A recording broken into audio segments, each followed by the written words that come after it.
If you notice what we did from the last class, basically, you've not gone into the main track yet, but even at that, we are trying to give you what you should expect, a little bit of what you should expect in the main track.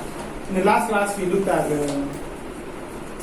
we're looking at NumPy, but we used it to build a machine learning algorithm, though it's simple one, simple but well applicable. Okay, and then we also looked at the logistic regression, and I gave you the general overview. Though that's not the logistic model, but that's just a part of the logistic model that we built the last time. Okay, the general overview. Now, today, as you're trying to be data scientist, or you want to be data scientist, that's what you're training to be. One thing for you to be a data scientist is to learn how to play around with data. But when we say play around with data, if you look at the definition of data science, some persons will tell you that it's you deriving meaningful insights from data. Okay, using data to answer questions, okay, to come to conclusions, to make decisions with data. That's a summary of what data science is all about. Now, when you go through some materials also, I've forgotten who gave that definition, but I think it's as if you remember. He said a data scientist is a computer scientist who knows more statistics than other computer science students, and is also a statistician that knows more computing than other statisticians. So it's more like the best of both worlds. You have to be good at computing. You also have to be good at the math part of it, the statistics part of it. Okay, so that's what in a bit we want to do here. We want to see how we can get meaningful insight from data using Matplotlib, using data visualization. Okay, how you can just visualize data, and from what you visualize, say, okay, this is what should happen. But before you answer this question, you should know the questions you want to answer. Okay, what are we trying to do? When it comes to coronavirus, let's assume we have the data. Okay, before we even start answering the question, let's get the data so that when you see the nature of the data, then we can possibly say, okay, what questions should we seek to have answers to? Okay, now for that reason, that's why actually guys are connected, so that we'll go online and see how we can get the data. There are two sources I found we can get this data from. One of them I don't think is constantly updated because I think it's a competition that is already ongoing on Carbon. Okay, they already have a data set there, so it's not updated. They've sent it. But I think I got one other source where they update the data daily. But I think that data will be far too messy compared to that. Well, we'll just see them, then we'll see the one we can work with and see how it's going to look like. So once we see the data, the structure of the data, then we can see the questions we wish to answer. Okay? So what you should do is just Google it. That's one way. Just Google. Just check COVID-19 data sets.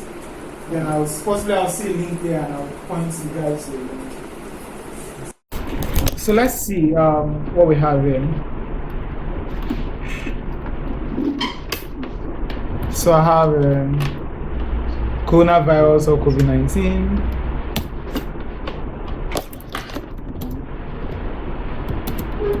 Data sets. Okay, so this is what we have.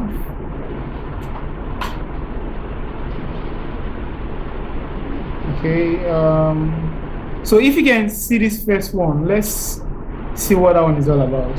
Let's see how that data set is. I think that's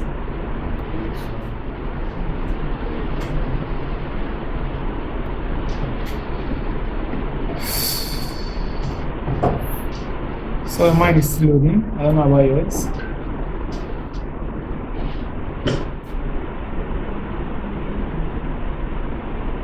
Okay, this is not the one I was hoping for. So here they have for different countries. I think we should go with the one from Cargo. Let's work with that one. So just add Cargo. There was something underneath. There was something underneath? Okay, yeah. Now this one is separating the cases. This is the one I wanted us to use, but if we, for the sake of what we are trying to do, what we are trying to experiment on, this one that the cases have been separated is not going to be nice. But I want everything to be in one.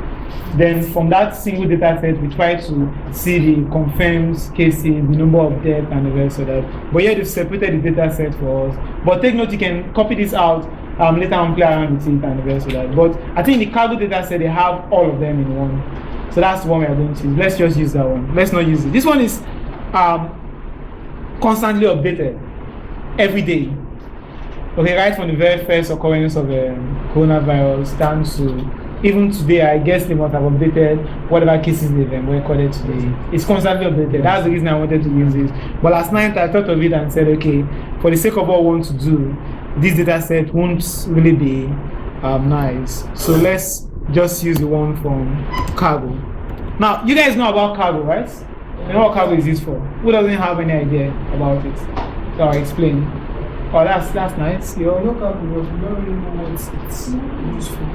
Okay, it's more like a playground, but a playground that actually fetches you money for data scientists. Okay, they host machine learning competitions there, so they have a lot of data there, a lot of data. So you can go there, pick up some. There are some data that will allow you to download if I think if the competition is not ongoing, right? I think if it's ongoing, they won't allow you to download some data sets, but they have a lot of data there that you can download and play around with. And they have competition. When you get engaged in competition, if you meet up with on their leadership board, there's always a prize to be won. They have prizes there and huge prizes to be won, because some companies could have, apart from, most times they use some what do they call them? Is it fictitious data or whatever, or fake data? Maybe yes, most times they do that, but at times they bring up real data there. Some company could come up with some issue, and then maybe they just want, in a way, number one, to help the community, okay, the larger set of community when it comes to data science. So they will give out the competition there. They will host the competition. Anybody that wins, they share out the cash. So hackers manipulate the site. What? Hackers manipulate the site. Hackers are everywhere. Yeah, well, even at that, hackers are everywhere. So you can download. Cargo is owned by Google. Yeah. So there's possibly that security measure will be taken. Exactly. Not really at the you know, Google use blockchain. Not really at the Okay, so you guys can just download the data set from if you've registered on Cargo. Are you guys registered? Wow, that's going to take time. Okay, this is what will happen. Okay, I think if that be the case, then let me just share it with you guys. Comes the question: what are the possible questions we want to answer? We have the dates, the states, the countries, and what about the date of the data? The confirmed cases, the number of deaths, the number recovered on that particular day. So, what are the possible questions we want to answer? Number one question. The rate of deaths. Okay? Okay, that's the one, the rate of deaths. Yes, that's one of them. What? Okay, how many of the persons that were infected recovered? Okay, yeah, that's the recovery rates. Okay, that's another one. What? Most affected country. Wow, that's nice. Oh, please, you guys should take note of this. Take note of them, please. They said the rate of death, the recovery rate, the most affected country, the rate of infection. Rate of infection. Like rate of confirmed cases. Okay, rate of confirmed cases. Okay, number of deaths, rate of recovery. So the rate of all three. Then the most affected country, right? Yeah, which other one? Which other question do you think I want to answer? Okay, forget about this part now. Let's move on. We've said the country, the most affected country. Yes. How about based on dates? Based on dates. What would you like to answer based on dates? For me, I feel like maybe the model can actually. No, we are not looking at model yet. We're looking at just visualization of this data, answer facing for data visualization. What other question I want to answer based on this? Based on this. You think of something based on this. This for a period of, let's say, approximately 2 months and from January down to March. I think you can also plot like Dates with most cases. The dates with more. Observation. Yeah. Dates with most cases. The dates with most cases. Or the months with based on what we have in the month with most cases. the places with most cases. Okay, that's the trends. Okay, so now that's it. We've seen some couple of questions you want to answer. You have the raw data. The first question you need to ask yourself is, how do I get this data into my IDE so that I can work with it? Since we are working with NumPy and Matplotlib, how do I get this data into Matplotlib, into my Jupyter IDE so that I can work with it? Okay? Now, if they were to be all numerical values, NumPy has some methods you can use to do it. I think they have good text, that's what you basically use. But since they are not all numerical values, you have some string values in them. It's better we use some other model. If we have done pandas are very easy to take care of each other. So that's one other reason you appreciate pandas when we go to pandas, because what we want to do today. So since we've not done pandas, what we need to do is to use another separate library. It's called CSV. So we have to use the CSV library to see how we can import this into Python, into our Jupyter notebook. Then from there, see what we can do with this. Are we okay with that? So let's use the CSV model and see what we can do.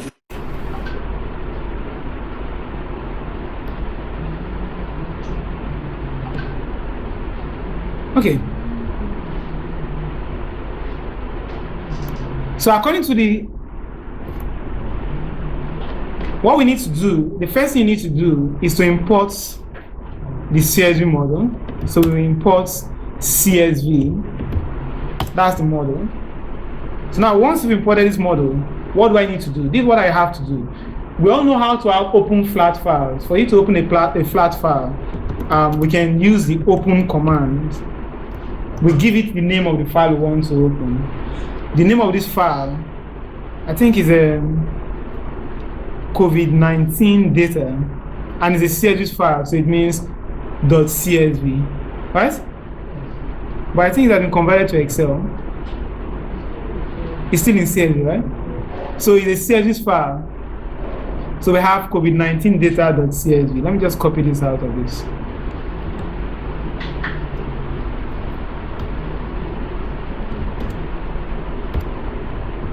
So that's the first thing you have to do. You open this data. What modes? There is always a mode. You know how to verify what you have in your function. We have the file, we have the mode, we have the buffer. You guys know how to get this drop down, right? So that you can easily see what a method is actually requiring from you. Once your cursor is in here, Shift tab. Shift tab. It's going to, if you do Shift tab 4 times, it will dock it for you to read too. If you do it twice, it will just bring it up for you to have a review. Shift tab. Yeah, Shift tab. If you do Shift tab twice. Oh, so you might have a problem doing that even in Colab. Exactly. He talks because of internet, that might be slow. Yeah. So you might be saying like 2 seconds late. But please, your cursor has to be here. You're saying it right? Your cursor has to be here before you do that. So that's just a tip for you to know what you require. So what will be the mode? I want to get some data set. What mode we have? We have 3 basic modes. There are more than 3, but 3 basic modes. Write, read, and append. Which mode are we using? Read. So we use read. Now, what I'm using here is what they call context manager. So that's why we have reads. Context manager generally starts with, what context manager does is when you open a file, it takes care of any issue that might occur during you working with that file, so that even if you don't close the file, once you're using a context manager, it automatically closes the file for you. It takes care of those issues. Okay, there are sometimes you read something to a file and then you forget to close it. You lose everything you've read to that file. But with context managers, it will take care of that for you. So I can say as file, this is a context manager automatically. So anything I want to do with this file, I can do with it. For now, let's print the file and see what we have there. So you can see what we have there. It's giving us something that looks like whatever we don't know of. Right? This is an object it's given to us. One possible thing we could do with this is this. I'll just copy everything I have here, take it to the next cell so that we'll see the difference.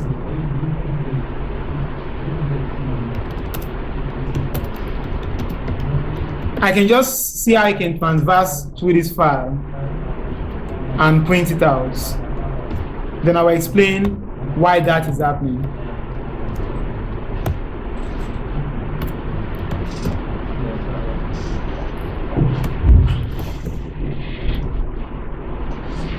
So this is what we have. Now notice what I did here.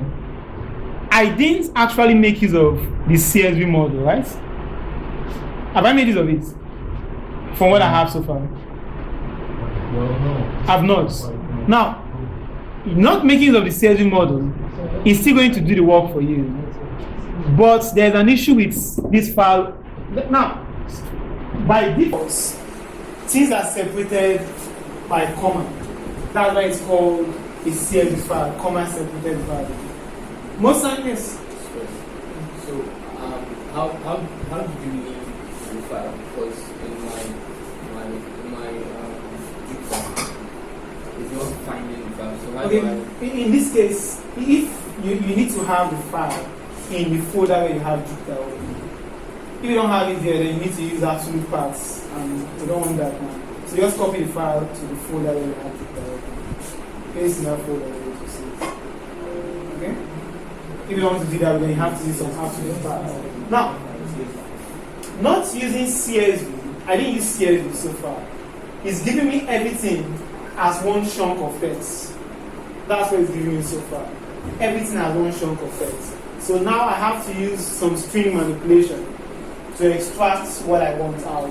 I have to extract the serial numbers. I need to extract the dates. I need to extract, this is the province, right? I think so. I need to extract the continent, right? The country, right? I need to extract the last updated. I need to extract all of this out. And for me to do that, I need to use string manipulation to take care of that. So this is one reason where we need the CSV model. The CSV model is going to automatically split these things, give you in a list, having these guys already extracted for us. So I'll just show you. Now, notice what I did here. Suppose you ever want to use this. When I try to print it out, it's not working out. It's just seeing it as an object. So I need to look through this object to see every data I have. That is why we have to look through the object. What we have here is just an object.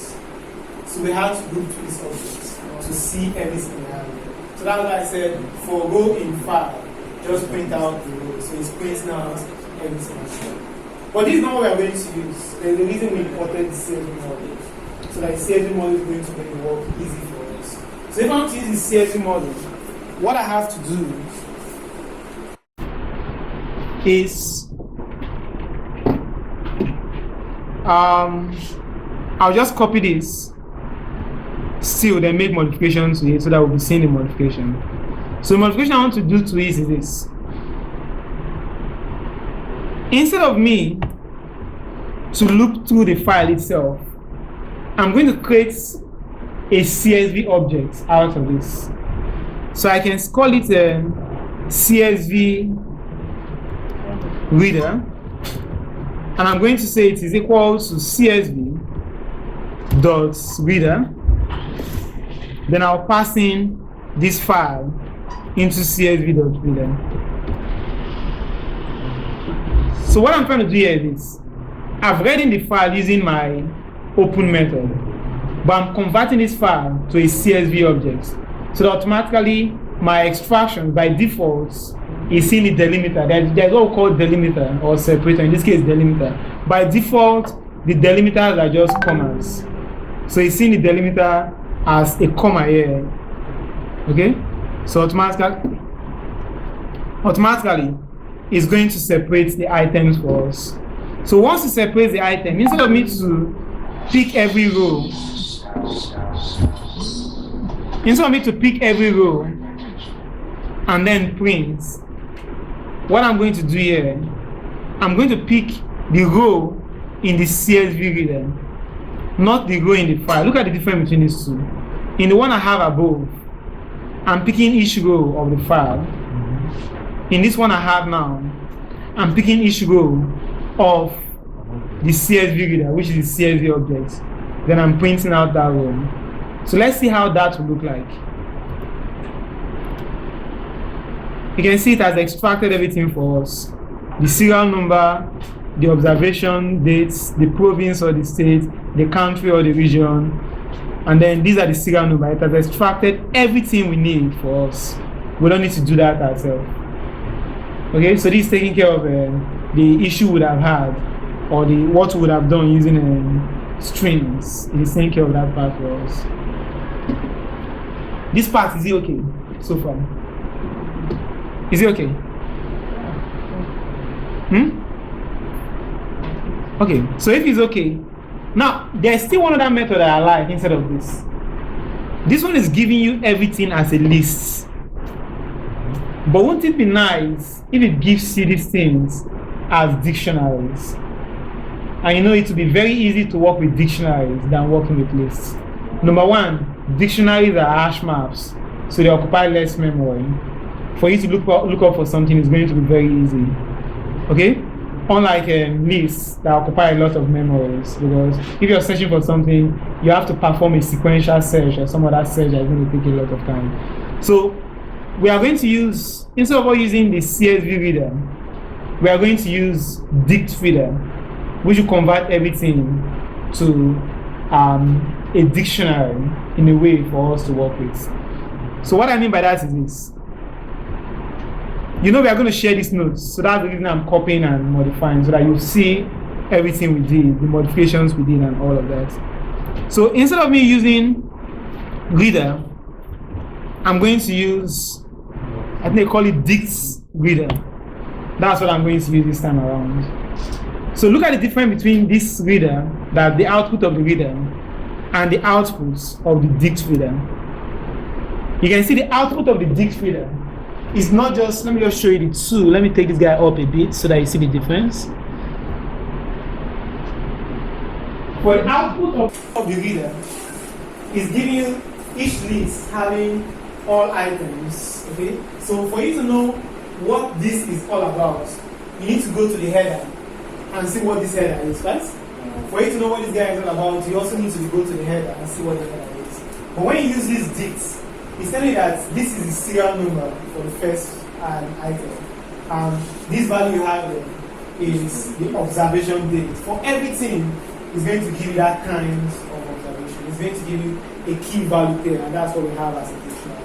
That's one advantage of using the dict reader over the reader. So I think basically this is what we are going to use to answer our questions. So let's come with the first question. Now that we have this. The first question, I think we should go easy first. What will be the first question? Let's see the number of confirmed cases.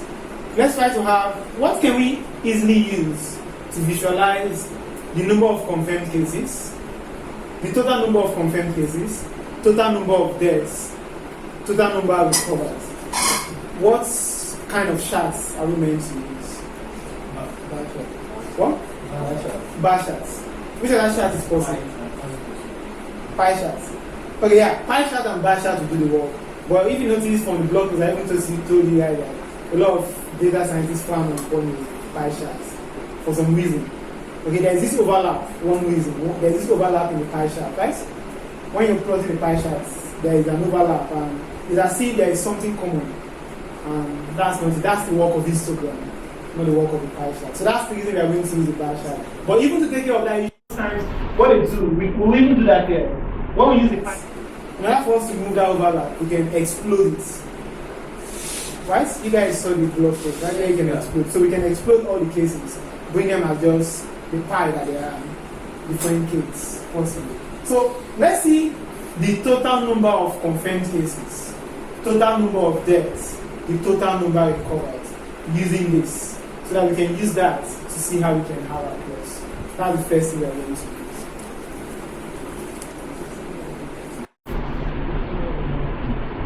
So, wow.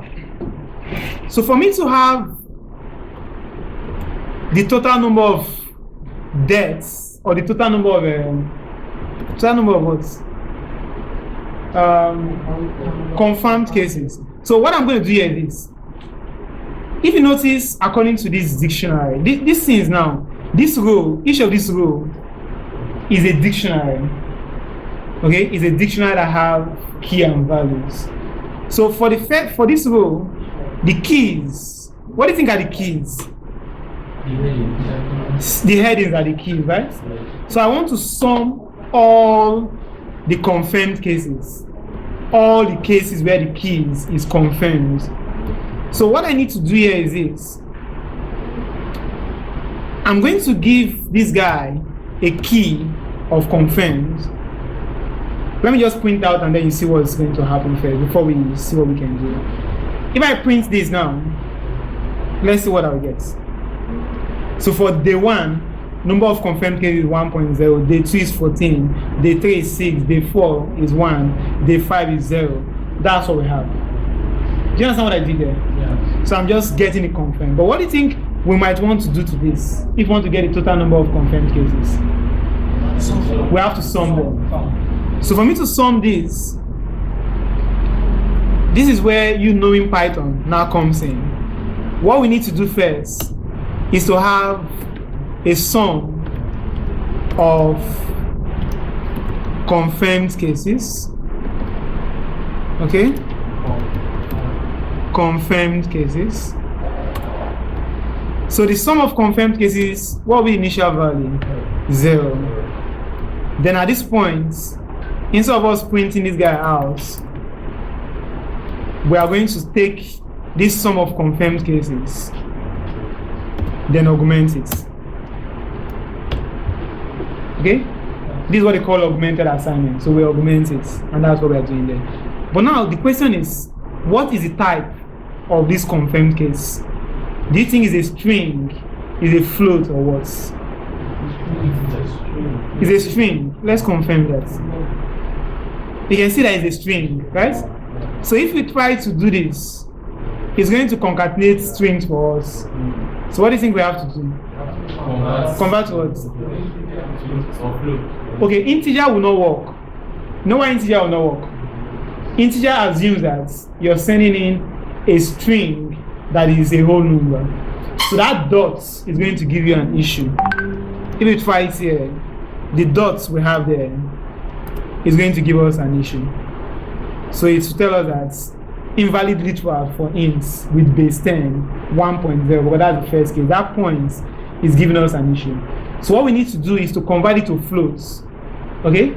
Then from floats, we can possibly make it an integer, because number of deaths is meant to be an integer, right? Yeah. It's not meant to be a float. So, but let's work with what they have. We'll convert this guy to a float first. We'll convert this to a float, and this will give us the total number of confirmed cases. So I can just print out the total number of confirmed cases. Okay, let's confirm that. So that's the total number of confirmed cases. But we don't want just for the confirmed cases. We also want the total number of deaths, right? Total number of deaths. So yeah, I'm going to also sum this guy up. So I'll use this. I'll change confirmed to what? Deaths. Right? We change confirmed to deaths.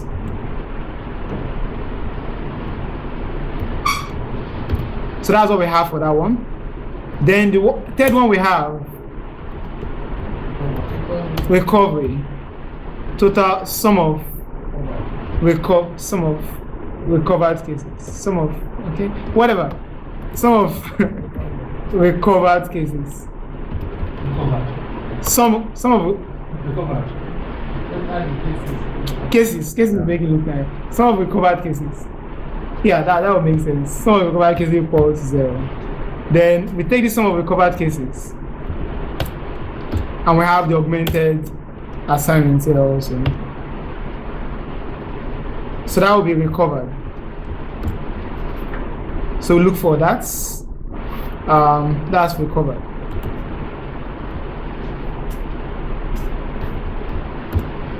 And then for now, let's print these three. This for the deaths.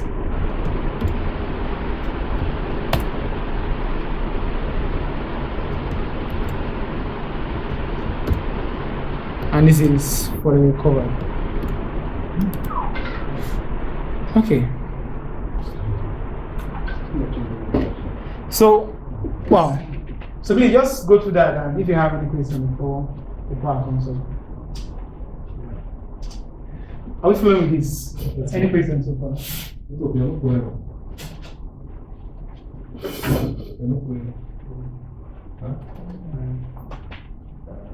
Any questions so far from what I've done? No. Am I fast? Yes. Oh, I'm okay. I'm fast, I'm too slow, I'm okay. That's following you, you're not typing, you know, you're trying to. Okay. No, you have to type. Sorry. It's too fast. Okay, that's what I asked. That's what I asked. You give me the feedback. That's what I asked. I'm fast. Are we supposed to be typing as a typing? Of course. You won't listen. If you're typing, you won't listen. Yes, we type. No, meant to type here. Okay.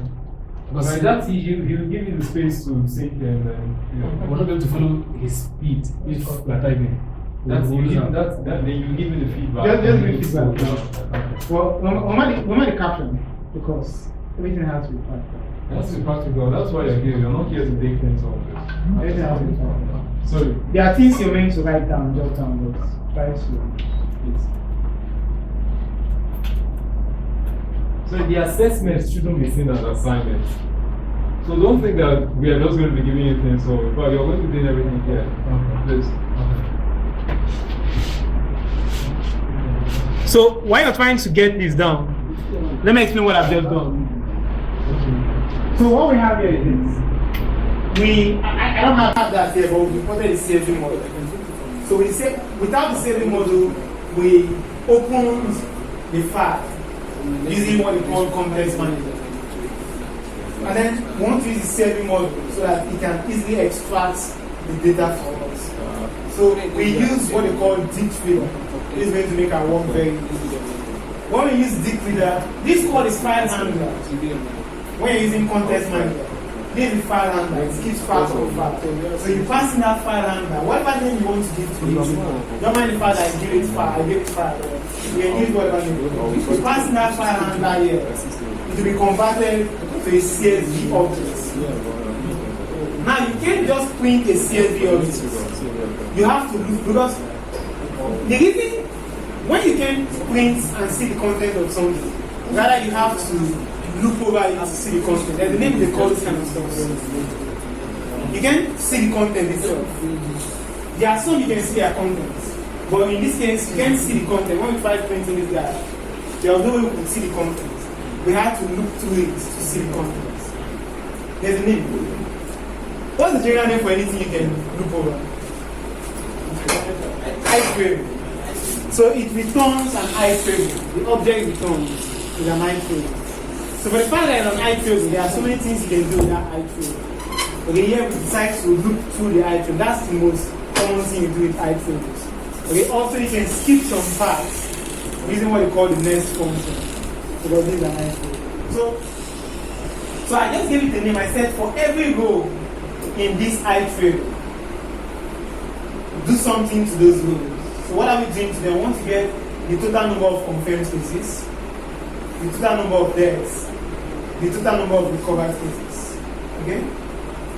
So we decide to initialize all of them to be 0 so that we can get the sum over all the days we have here.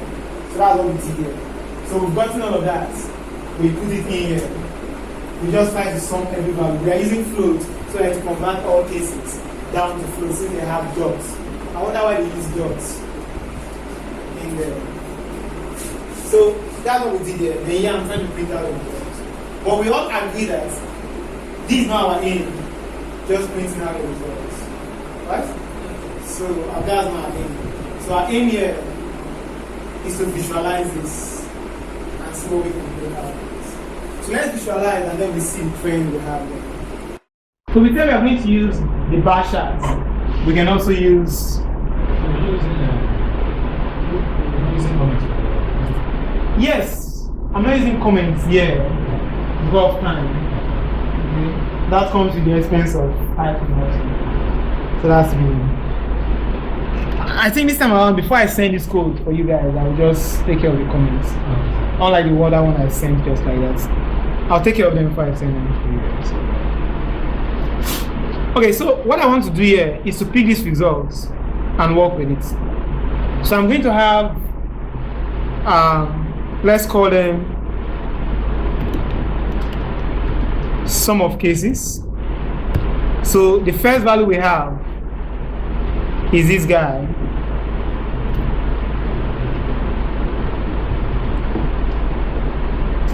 Should I even do that? Does that make sense?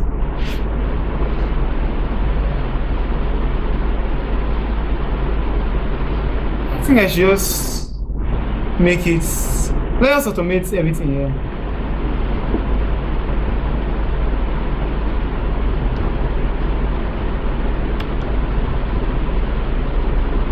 Okay, I'm trying to just modify this code. So after everything, I want to, which still looks like it doesn't make sense, but so these are the confirmed cases.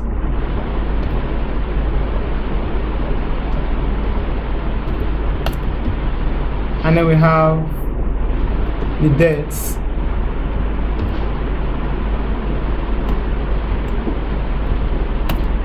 And then we have the recovered.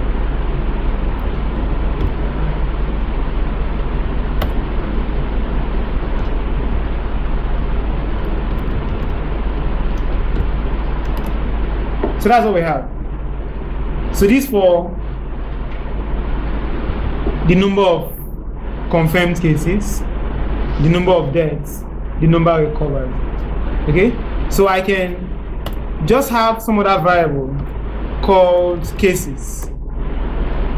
What I want to put in these cases, they are strings. One of them is confirmed.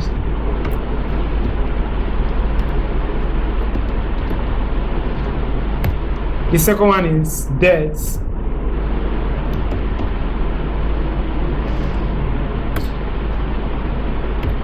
And the third one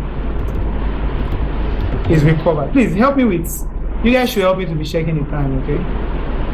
Yeah. Okay. So now let's visualize. So what do we need to do to visualize this? Import Matplotlib. So import Matplotlib .pyplot as PLT. Okay, now since we are using Jupyter Notebook or you're using Collab, we want this thing to be plotted inline. So I told you guys or we saw something about the magic function. So we can have Matplotlib. I think based on the version of Jupyter Notebook you're using, in some version, in the recent version, I think even without the magic function, it's still going to plot it inline. But to be on the safe side, Matplotlib inline. So in case you're not using Jupyter Notebook or you're not using a notebook, then you have to use plt.show after everything. But yeah, we don't need plt.show since we have this magic function, Matplotlib inline. So all I need to do at this point is to visualize this. So I can just say plt.bar So what am I passing in? On the x-axis, what do I have? Which of them do I have on the x-axis? Between the sum of cases and the cases. Cases on the x-axis. On the y-axis, sum of cases. So it's taking time to import Matplotlib, but it's a very large model. And geez, okay, that's hope. There's hope, right? Yeah, there's hope. Look at the number recovered. Look at the number of deaths. And look at the number of confirmed cases. Eh? I don't know. So there's hope here. Because the number of deaths is far too low compared to the number of confirmed cases. This is like 3 days ago, up to 3 days ago, 4 days ago. So there's hope. So now we can customize this a bit to make it look nice. We can customize it. In this case, we are going to add the title, add the x, the y label, also add the x label. Can we change the color? Can we change it? Yeah, Yes. we can change it. Wait, this guy, you see, he's not beginning with that.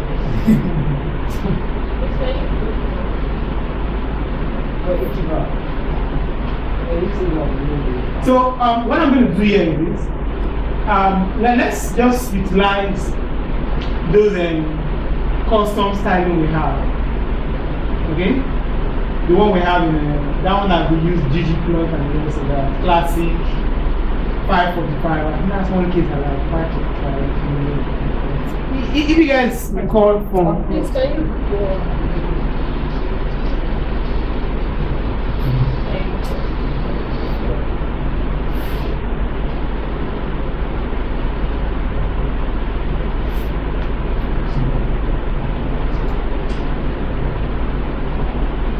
Can you imagine about this is in millions, about 3.6 million confirmed cases. And 1.3 million recovered. Yeah, the number of deaths is about 100.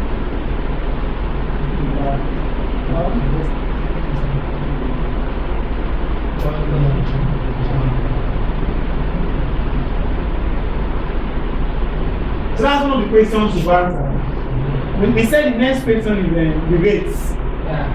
The rate of death, rate of each of them, rate of each of them.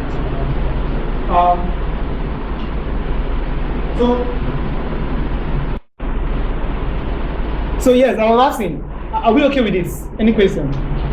So you guys are going to do the customization. That's number one. Take note of it. So you customize it. Now, next one to do, we want to still use the pie chart on this data set before we move down to the next. So if you want to use the pie chart on this data set, we already have everything, right? So all we need to do is I'm going down. So all we need to do for the pie is just to say plt.py. What are we passing in? What must we pass in? Both answers. Is a pie chart. What must we pass in from the data we have? Which of them must we pass in? The sum of cases. So that's what you must pass in. So this is what it's going to give to you. Okay? But now it's not giving them labels. So this is where you now need to include the label. So you say, comma, the labels are actually equal to cases. Cases. So that's going to give you a label for each of them. Then now, in order for us to take care of one of the issues we have with the pie chart, we can explode each of them.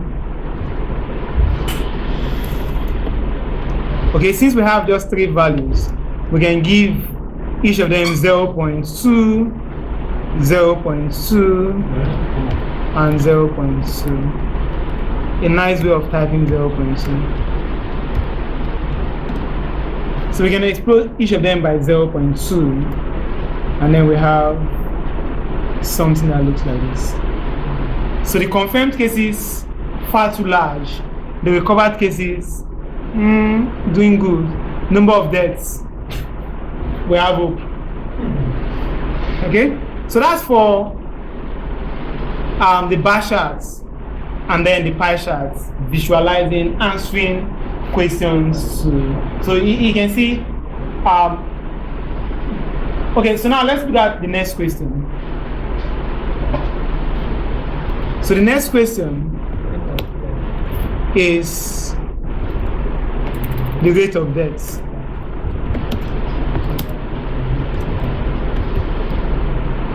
Okay, so that's our next question, rate of deaths.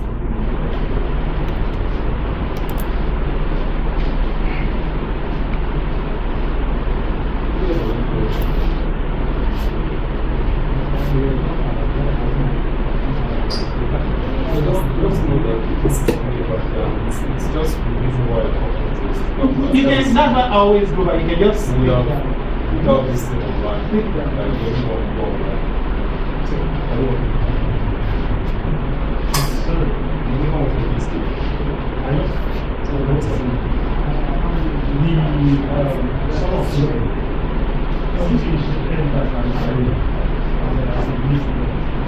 In some of cases. How? That's like, in some of cases, the value to be 0, 0, and 0. And then instead of using the sum of deaths, sum of confirmed cases, Oh, we just do this. lovely, that's a nice one. Yeah, so now take care of these three codes, right? Take care of this. So we just. Hope you guys are getting what he's saying. So this is what he's saying. What I did here was I got the sum of cases, then I appended each of them to this app. He said, why don't I make here the default value of 0, 0, 0? And instead of me doing this, I just keep on summing each of those cases. So this is what you do. I'll copy it and take it down and show you what. This is what he's saying. I'll copy all of this. Take that down. Somewhere below this. So take that down. I have this guy. I can just make it 0, 0, 0, or you can say 0 times 3. That will also work out. 0 times 3. That will work out. Then I don't need this guy. All I need here is sum of cases.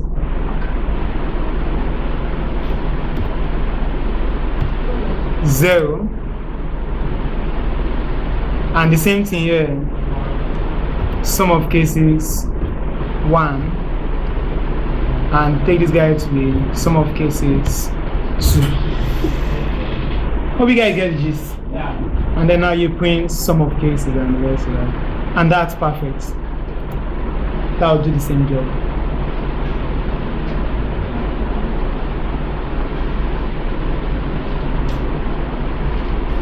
So that's even reducing the amount of code and the amount of operations we have compared to. Sorry, so how many people are not here? How many people are not here? I should go back to the other one of this one. Just this one, you know. How many people are not on the same cell?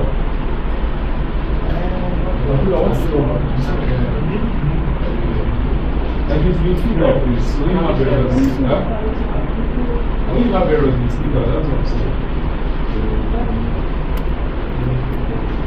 Wow. Lots of deductions. Please, who will have an issue with this? So I exploded each of them by 0.2. By 0.2. But maybe my interest, this is why explode becomes very important. Maybe you have the old data, the visualization, but you want people's attention to point to a particular case. Then you just possibly explode only that one. Let's say I'm trying to explain to the audience that they shouldn't be so threatened by coronavirus. Okay, that it's actually not the case that we should be scared of that one. So in that kind of situation, the case I have to explode will be the number of deaths. So I'll leave this guy to be a 0. Leave this guy to be a 0. Then tell them to see the number of deaths. Maybe explode it by 0.4. So that when I run this, I'm trying to extract the number of deaths, pointing that as what my aim for this implementation. That the number of deaths you can see like is quite low. So it shouldn't be that scary. So what you guys should do, I've given you one already. You customize this plot. There's another customization you can do here to make it obvious based on your presentation. What other customization do we need here? The percentage. So you include the percentage, or so you're going to include percentages. I'm not doing that. So that's out of the total, what percentage do we have that we cover? What percentage do we have for deaths? And what percentage do we have for confirmed?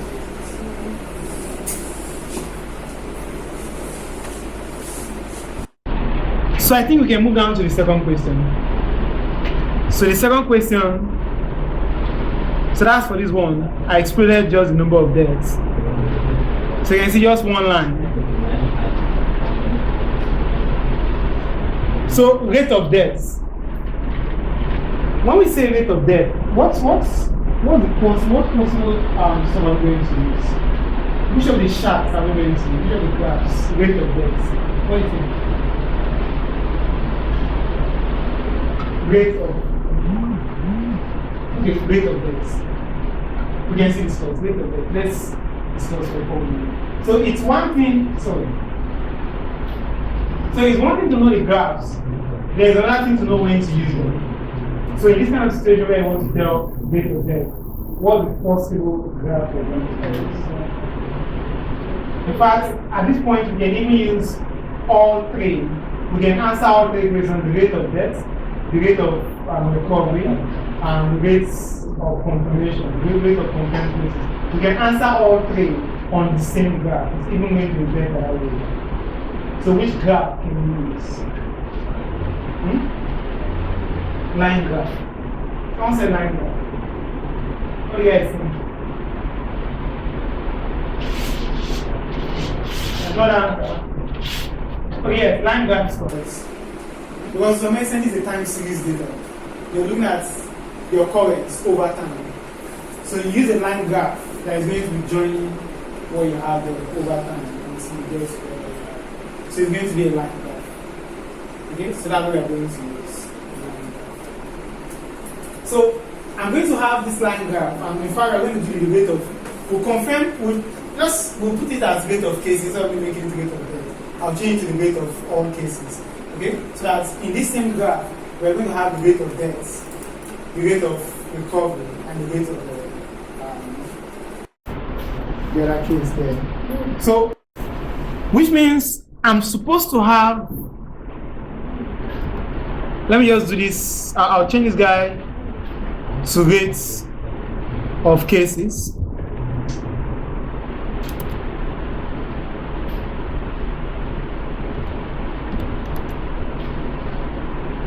Okay, so we are looking at for deaths, recovery, and confirmed. So let me just copy everything here. It's something we'll have done within this part, but for the sake of continuity, for the sake of what we are doing, I'll just copy everything here, then modify it. So how do I want to modify this?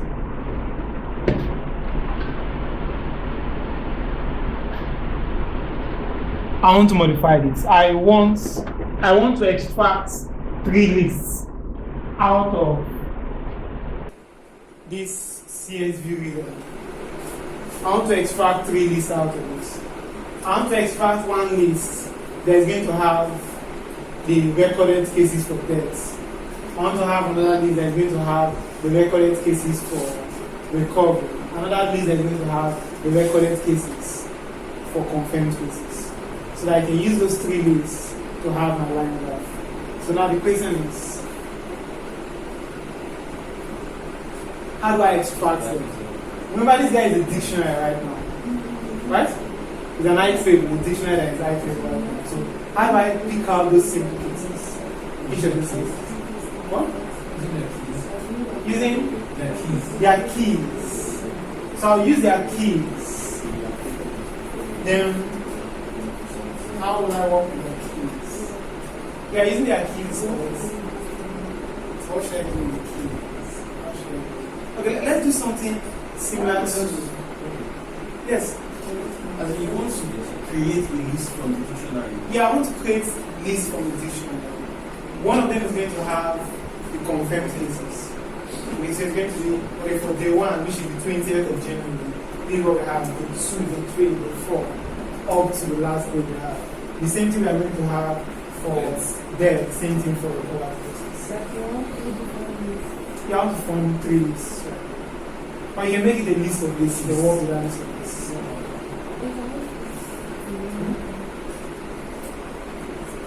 I think possibly to make, let's even do something else so that when we come to pandas, it's going to be a little bit easier. Instead of us making it a list of lists, let's make it a dictionary where the keys are dates, the values becomes the lists. Right? That would even make sense. A dictionary where the values becomes the lists. So we'll work with those cases. Okay, so this is what we'll do. So I'll modify this.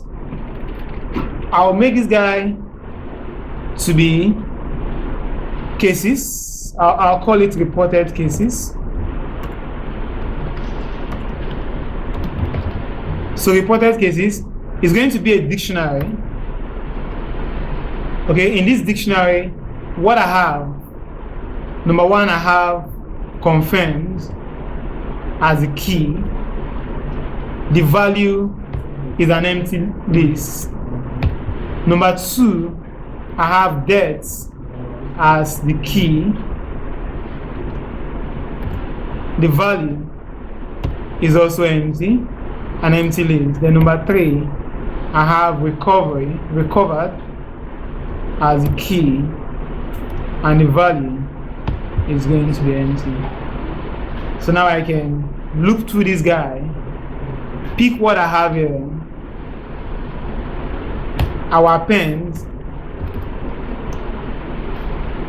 The question is, where am I appending to? So each of them I'm going to append. So what I'm asking you guys is, where do you think I'm appending these guys to?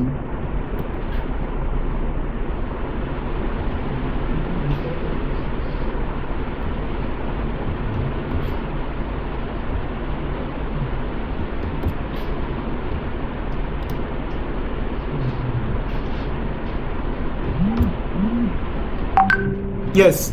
So where am I appending to? To cases confirmed. If I say I'm appending to cases confirmed, there's an issue here.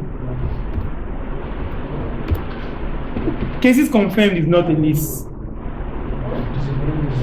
The key confirmed.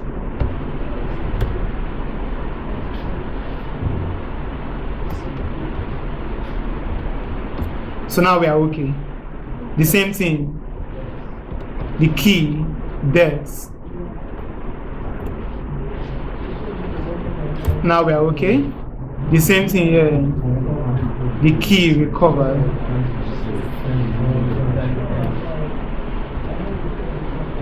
And now we are okay.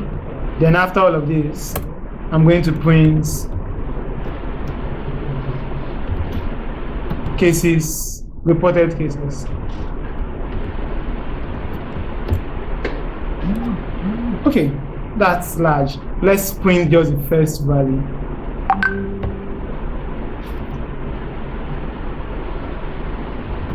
Let us make sure it is there.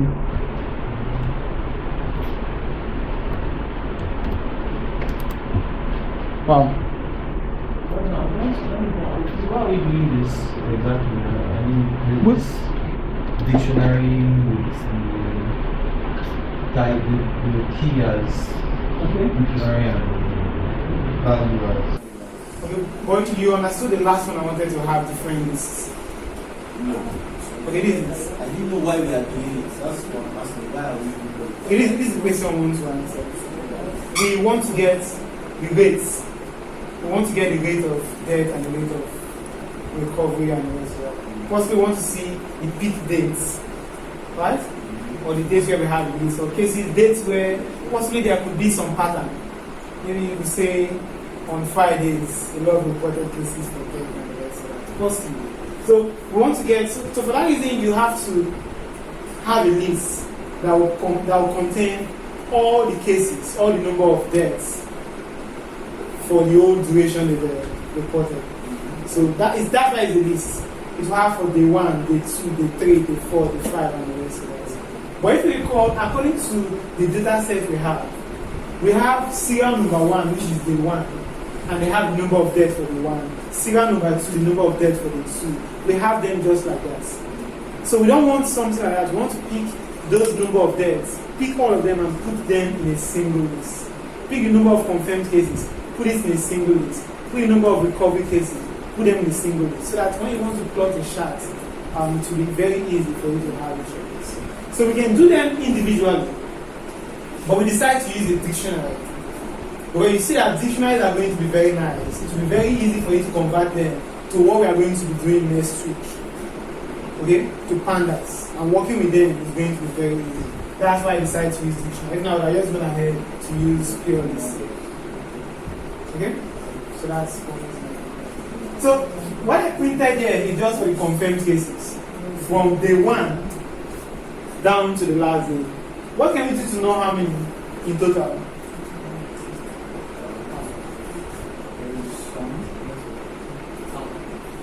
No, not to know how many cases. We already know how many cases in general. I want to know how many reported cases are there. Length, right? So just take the length of this array. It's going to give me the number of deaths. So it's going to be the same thing for even if I look for deaths or I look for recovery. Because they reported for all categories in each day. Okay? So now we can look at. Okay, but there's one more thing we need that is not here right now. It's not here, but we need it. And that's, you guys are going to do that for me. It's going to be one of your assessments. Okay? The other thing we need are the dates. We need the dates because when you visualize on the x-axis, you're supposed to have the dates there.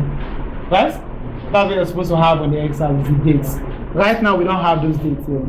So I'm going to work without the dates. We'll use something else. Then you are going to work with the dates as what it's supposed to be. Okay? So let's do this. So what I need to do here, how do I use, he said a line plot. How do I get a line plot? What do I use for a line plot? Line plots. What is for line plots? What? I heard something. Which of the methods you use for line plots? Imagine they want to go and check. Which of the methods you use for line plots? Line plots. Line plots. What? Plots. It's even in the name. Plot. You use plots for line plots. Come on. So it's a plot you use for line plots. Okay? So before we go into that, this is what I want to do. I'm going to, okay, let's do it. Plots on the x-axis. What am I supposed to have on the x-axis? So I'm going to have range. This is what you have to replace with the dates. For now, I'm saying on the x-axis, I want range of 1 to length of reported cases of deaths. This I have here is going to take care of all three. This is going to be on my x-axis. I've told you guys are going to replace it. My x-axis, you know the range function, I'm saying it should start from 1. How many cases do I have? Up to the length of this. But there's one error here. Because I want to plot this on the x-axis. Then on the y-axis, I want to plot this guy.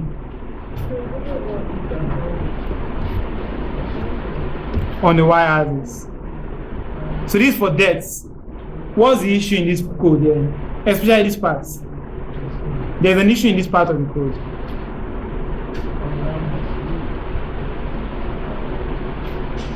From 1 to the length of this, there's an issue here.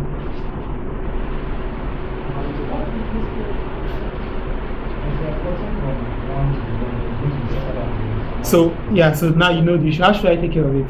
That would be 1 to the length of this Plus 1, thank you. So I'm going to say what I have here, there's going to be a plus 1. Because I'm starting from, you're using the range function. The range function by default starts from 0. So you take from 0 down to before the last index.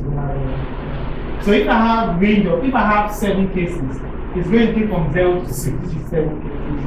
But I'm saying no, it shouldn't be 7 cases. It should still be 7 cases, but start from 1.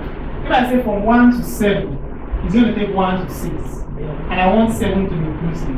So I'll make it 1 to 8. So that 7 is going to be inclusive. So that's what we said, from 1 down to this guy plus 1. So I'm going to take all the cases. Then this is going to be this. And once I run that, I will have my first plot, which is then going to look messy for one reason. This is syntax error where number of deaths, 1 extra. Okay, I think here's this guy.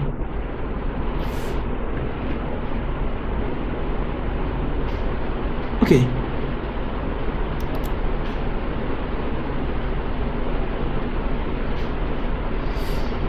You know why it's looking like that? Look at this very well. This is what we have. It's not even looking messy. There is some, okay, yeah. I'll change it to look messy. There you go and clean it up. Right, there's not looking messy. But this is what we have. The number of deaths, you can see there's a constant increase, right? Always, it's a constant increase. So this one is telling you that even if the bash, except this date, whatever this date is, we don't know what happened on that date. Everybody went to church. Everybody went to church. Look at this, there's a rapid drop. You can see. So we need to know what this date is. That's why I said on this axis, you're meant to have the dates there. So you're meant to have the date and then customize those dates, because right now, if you just put the dates here, they are going to be jam-packed, right? So you're meant to customize those dates. I don't want to give you the hint, but you have it on the blog post. So you're going to customize those dates so that they're going to look nice, and you tell what date this is, and possibly go through the record and see what happened on that day. That day before. And that's. But now, unlike what the basher is telling us, that we shouldn't be afraid.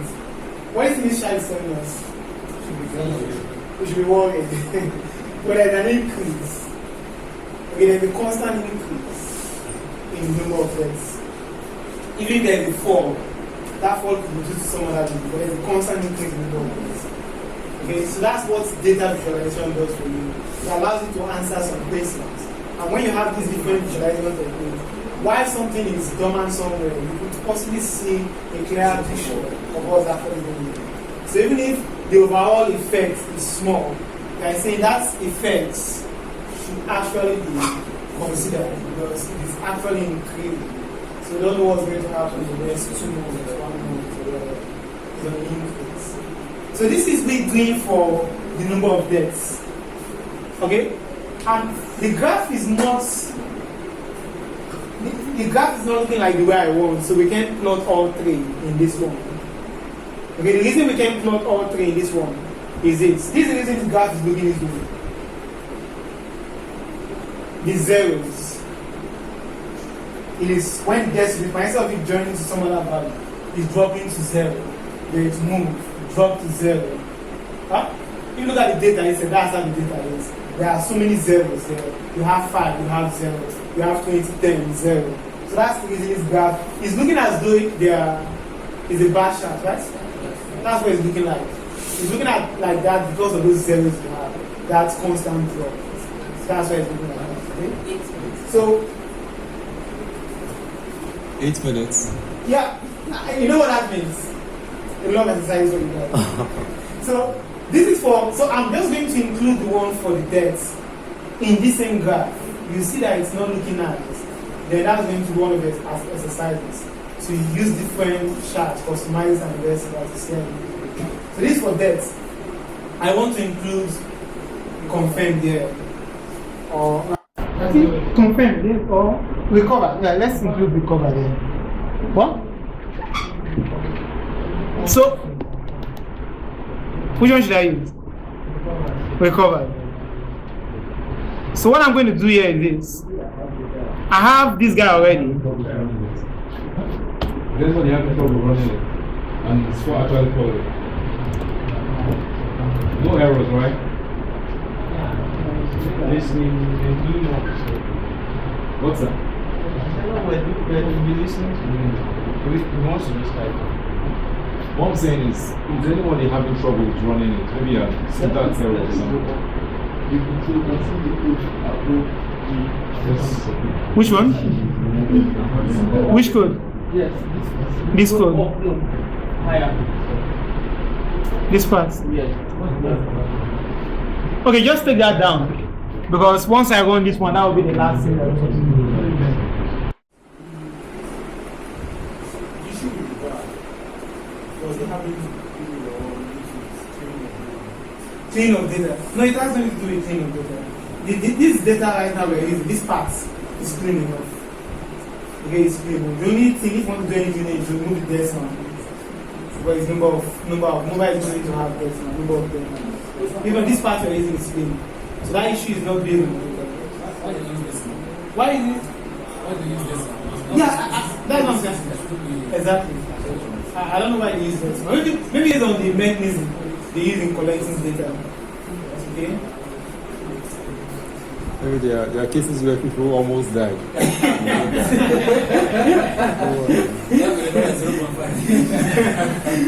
People almost died.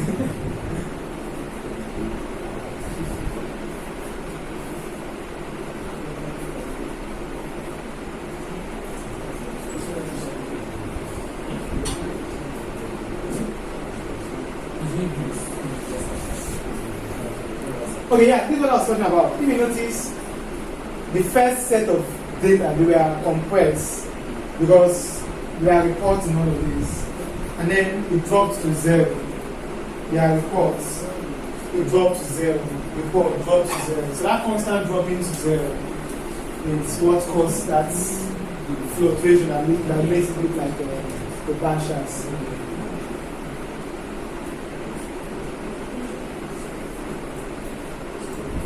Sir, Yes. I think this data is just for the The one I used in plotting is not just for it. What printed out? Yeah, what I printed here is just for confirmed cases. I mean, if you say, remember, I can print no cases. No, you can print if I remove this guy. It will print all the cases. But I just wanted something to look at.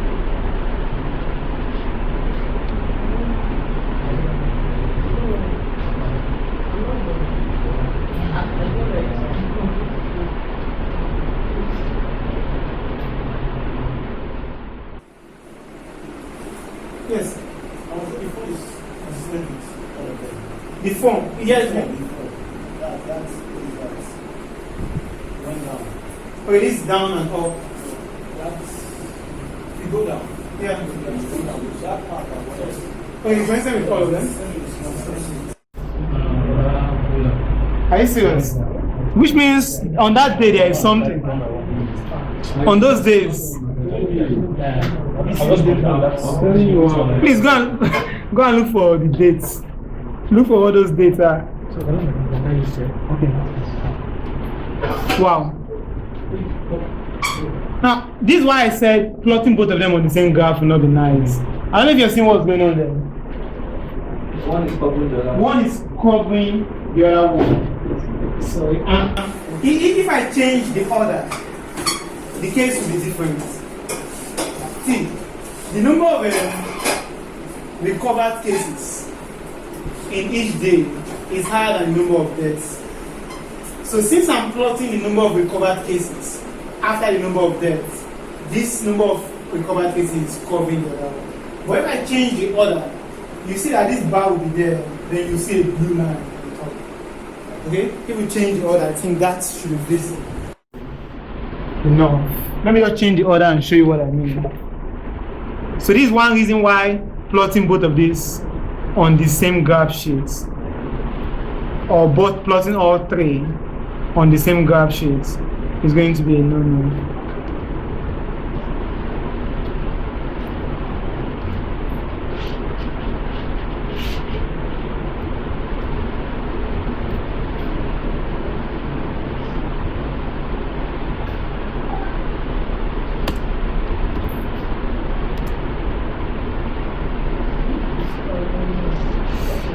Right? So you can see what we have. So the color scheme changed. Don't mind the color scheme. The color scheme, if you check, if we include our legend there, our label, if I include the label for deaths, and I also include the label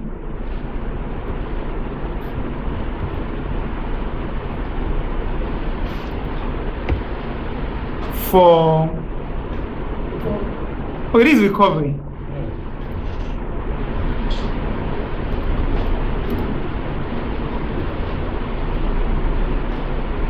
Okay, then I do the same thing here. If I don't need to do it there, or let me just do it there.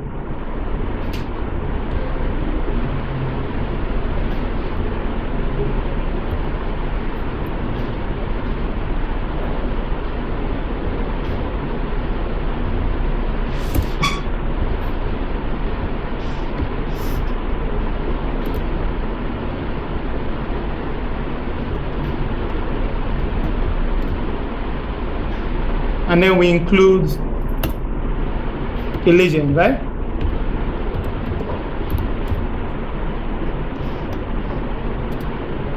You see that the death is the blue, which is not obvious. The recovered is far higher than the number of deaths. So the deaths are not showing, because except these other days, okay, that you need to scrutinize. No, they are not showing. What? How they are not showing? How can we explain this? Exactly. That's the reason you have to look for the best tool, the best graphical representation for whatever you have. And I said it from onset that this is going to be a bad idea to have all these three in one because of the nature of the graph. So if you do the same thing here, something is missing. Range takes no keyword arguments. Outside.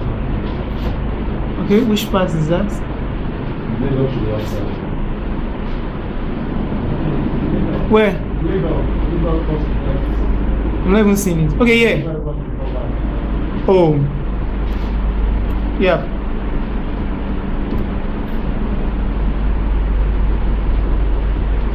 Okay. Okay, so that's what we have. So let's see that. So you can see recovered is now blue. It's far higher than number of deaths. That's why you have number of deaths that way. So this is not a good representation. Don't plot both of them on the same graph. So you have to plot all these three: the rate of death, the rate of recovery, the rate of confirmed cases on different graph sheet, and then from there, if you want these guys to be on the same graph sheets, then one other thing you can do instead of using this line plot is to use a bar chart. You can still use the bar chart for this.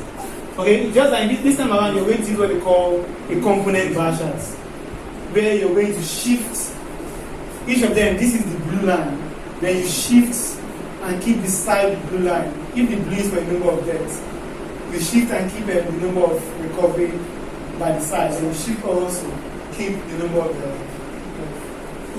so that at a glance you're seeing on a particular day all three cases, and you can tell if the number of deaths on that case, the number of recovery on that case, or the number of confirmed cases on that case, and that very big is actually higher.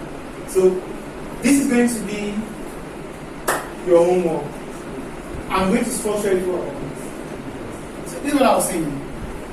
I was saying at this point now, though you can still shift this is a line plus, you can shift this guy a bit, but it's not going to be nice. So what we can use a bash as for this case also. Okay? Now you can use not just a bash as, but if you use the bash as and then you reduce the width of the bar, it's going to look somehow like this. So now you can use the bash as and use what they call a component bash as. We have stats bash as. Stats bash as is doing something similar to the area plus. It will have everything on top of each other. But we have what we call component bash as, where you keep things by the size. So we can have number of deaths, have number recovered, have the number of confirmed cases for each of these particular days. Then at a glance, somebody can explain what happened on the particular day. And maybe looking back in history, like what Mr. Steve said, since everybody went to church on this day, so something nice actually happened in that day. So I'm going to structure the problem and send it to you, but for now, just have it so that you can start thinking of it. What you're going to do is, you're going to use a bash tag for this data set.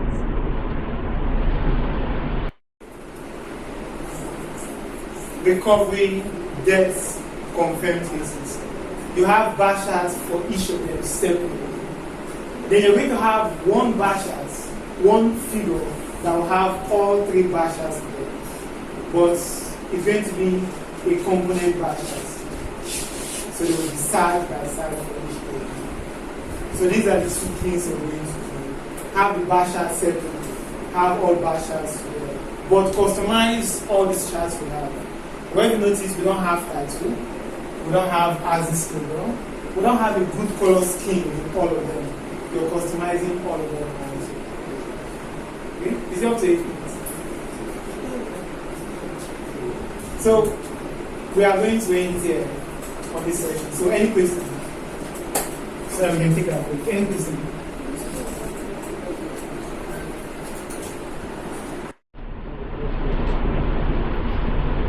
Yeah? Is okay? Yes. Looking at the dates, Yeah. I think it will be compacted also. That's why I said you should do something to it. Alright? It will be compact like no.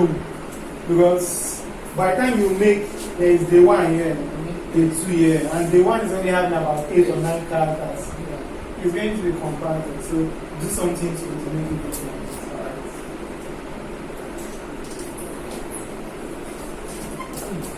That's it. Any other No question? questions again. So are we okay with this session?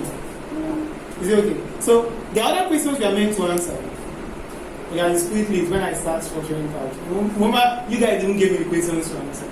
We've answered, I think 4 out of about 6 that I gave. We've answered, okay, 5. Yeah, the other one is part of the assignment. Okay, we said the country, right? With the highest, exactly. I remember that I was structuring that. So the country with the highest number of cases. Yeah.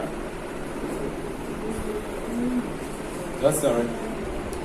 Okay, That's so everybody. You have a question? No questions. So I think we can round up.